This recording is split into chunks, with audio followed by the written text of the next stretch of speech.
what was done was a separation from a relationship and a divorce, and I'm not going to dwell on that. What I am going to dwell on is how did you find yourself? And how did you give yourself confidence to pick yourself up? Right. And find love in a way where now you're married, now you're glowing, and how? Because that's what I want to know. I ain't got, man, I can break this. I really want to know, bro. Like, okay, let's get into it. So that's really my question. So how do I even begin to answer that question? I'll tell you. So it started with even before divorce, having an understanding that where I am at that point in time, I couldn't see the future, but I knew that where I was and kind of what was going on in the turmoil I was in, that I had to do something. So part of the choice and the process began at that point in time, making a decision to do something, making a decision that I believe would be in my best interest, my emotional health, mental health, physical health, all of spiritual health. Yes, sir. So coming out of, the marriage and then dealing with divorce, one, I just had to sit in it. I mean, I ended up, living in a hotel for about a year by myself, right there in West Hollywood, overlooking Sunset Boulevard. And I would come in and there was a chair that overlooked the sunset as the people would be driving up and down. Yeah.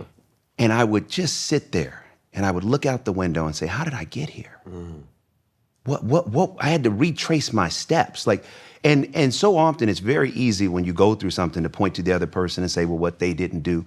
But that really doesn't do anybody any good. And I realized that's not going to help me. I got to look at, well, what did I do? What was my role here? What are the things that are opportunities for growth? But part of it was just sitting in it and feeling it and not being afraid to see. What I mean by that is the mirror is one of the scariest things for us. Wow.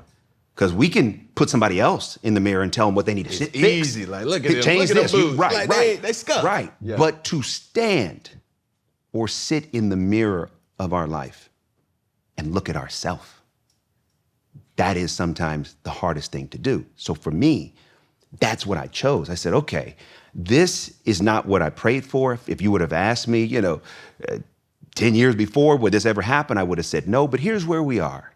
So in order to even begin any sort of rebuild, it starts with the sitting and it starts with the feeling and the acknowledging. The other part of it is when you get hit, right? I mean, you played, right? So when you get hit and you're hurt, you can act like you're not hurt, but saying I'm hurt actually helps you get the healing that you need. Right. So for me, emotionally, when we go through things, a lot of times we don't want to show that we're hurt. And I had to say, forget all that, man. I'm gonna get all the vanity out of my victory. I'm hurt. Yeah. And I'm not gonna be afraid to acknowledge that, because in the acknowledging of the pain is where then I can get healing. Right. So then what I had to do was take it one step at a time. What did that look like? Therapy. Just like retracing my steps, working with my therapist, working with the life coach.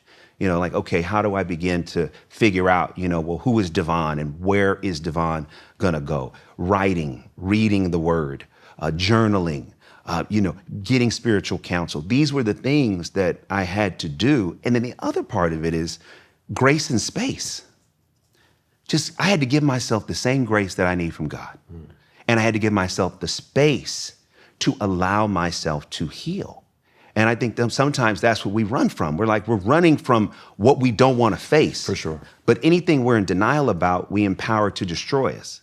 And for me, I was like, okay, if I don't get the lesson about what this is, what's here for me, for sure. If I don't get this lesson, then this same Devon is going to show up in another relationship, going to show up on another job. And whatever he's not fixing now, that's going to disrupt whatever he gets then. Right.